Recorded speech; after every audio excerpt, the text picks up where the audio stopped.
There is a fundamental and serious problem with both the Big Bang Theory and with evolution. To explain what that problem is and why I think it exists, I must take you back to 1992 and the most important bubble bath I ever had. I was reading a very basic book about quantum mechanics. I can't remember exactly what page I was on or what I was thinking at the time, but I do remember the moment that I arrived in this universe. You see, before that bath, I was living in a very different place, where surprisingly little made sense, a place where nobody really knew anything, and a place where no truth at all could ever be found. Then, in what seemed like a second, something changed inside, and everything outside looked different, more real, more interesting. I couldn't think of anything that wasn't interesting. The colours on the surfaces of the bubbles in the bath were mesmerising to me. I remember giggling as I realised that I knew why those colours were there. For the first time in my life, I didn't feel like a fool. A few years later, a friend turned to me after watching an episode of Cosmos by Carl Sagan. She was crying. She looked confused and angry. For a few seconds I didn't understand, and then she asked me the saddest question I ever heard. But it was a question I instantly remembered asking myself over and over back in that bubble bath. And a few years after this, and I'm on the phone to my girlfriend and we're talking about special relativity. That's right, I know what the lady's like. When there's this sudden and prolonged silence on the other end of the line. And the next thing I hear is that same question again. I can't tell if she's laughing or crying. It sounds like both. So on 3 occasions I've been present when somebody caught a glimpse of the universe, not through a telescope, but with their mind. Photos are beautiful and revealing, but the nature and scale of the cosmos are not things you can see with your eyes. They can only be seen, and even then, only partially and fleetingly, in your mind, and only then after you've learned enough. Sadly, there aren't that many people who've experienced it compared to the number that could actually experience it, and fewer still have seen it happen to 2 others. It doesn't make me an expert, but I think it's at least interesting that all 3 experiences had marked similarities. It can only be called a revelation. It happens suddenly, without any warning, and it doesn't last long. Maybe you'll just be daydreaming, when out of nowhere a new realization comes to you that explains something you never understood before, that in turn explains something else, that explains something else, that explains something else, that explains something else. An understanding simply comes into view.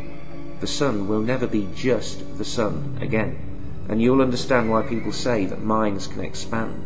It's the only word for it. You won't really know why you're laughing, and that too will be funny. It's like you know a big secret, and it was all just too easy and too obvious in the end. Everything fits. Everything makes crystal clear sense. Everything flows into everything else. And the gaps that a supernatural God used to occupy, with plenty of room to spare, will evaporate.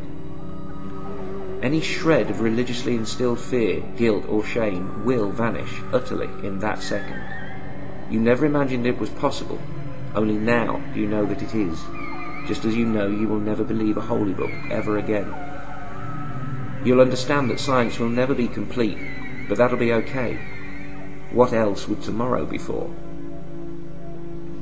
But then comes a kind of anger, in the form of that question.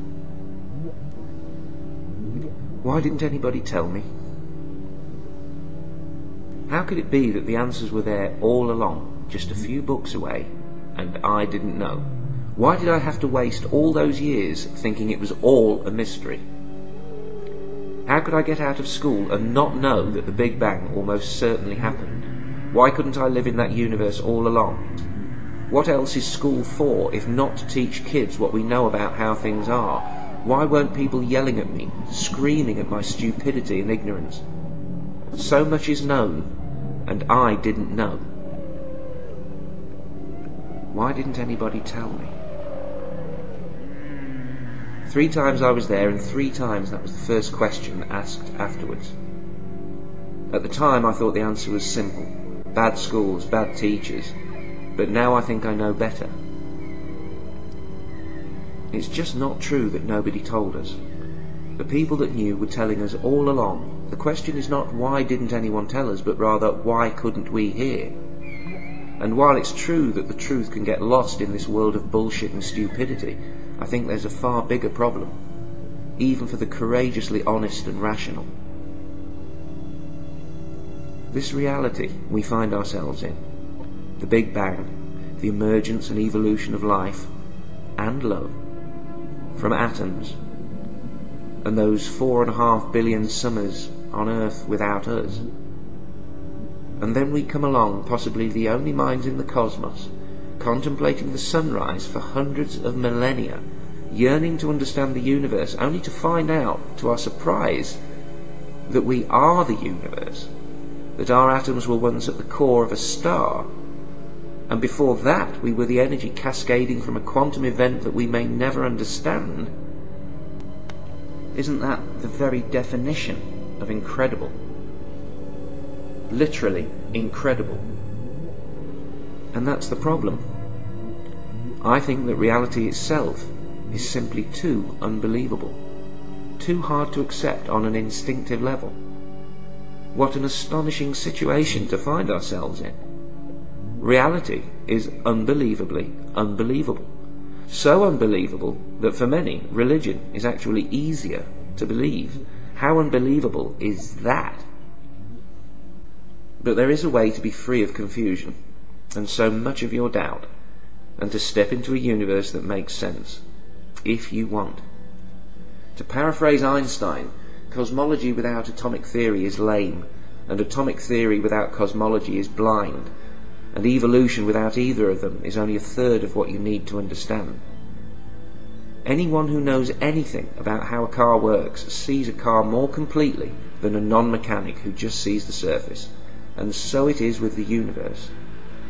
You won't get it if you only know about the spark plugs and the battery and the steering wheel. That ain't a car. But at some point, as you learn about the major components and their relationships and interdependencies, then, in your mind, you see a car in a way that eyes can't. And if this happens for you with the universe, this is how it will be.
I can only say what it's like. It's like you've only ever eaten okay but dry donuts. You know when you encounter a good one. If you are to take one thought away from this video, let it be this: there is an awful lot of jam in the donut of truth. It's like knowing, or rather like knowing that you probably know. Like you know you thought you knew, but now you know you know. Probably. Would you read that back to me? I'm afraid that might make me sound pompous to your readers. Take out the probably.